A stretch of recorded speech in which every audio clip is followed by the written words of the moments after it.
it's going to be a pretty exciting meeting for lymphoma at ASH, and clearly, particularly for diffuse large B-cell lymphoma, there are going to be some really important trials which are presented. The most noteworthy of these is clearly ZUMA-7, which is in the Presidential Symposium. ZUMA-7 is a randomized trial comparing axicabtagene autoleucel, which is an anti-CD19 chimeric antigen receptor T-cell, with standard of care, which is in other words a platinum-based chemotherapy regimen followed by autologous stem cell transplant.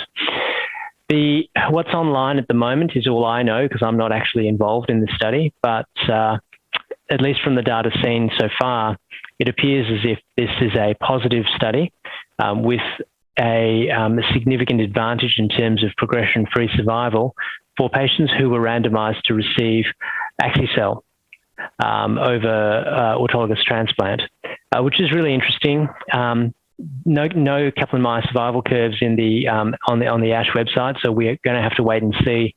We're going to have to wait for the presentation to see that in more detail. But this is provocative data that could potentially change practice for patients with relapsed large B-cell lymphoma and move CAR-T up from where it currently sits at third line plus to second line, particularly if the overall survival benefit turns out to be robust. So that's one thing I'm excited about. I have heard rumors that another large randomized study in diffuse large B-cell lymphoma called POLARIX will be reported at ASH. And I'm waiting to see whether this is substantiated.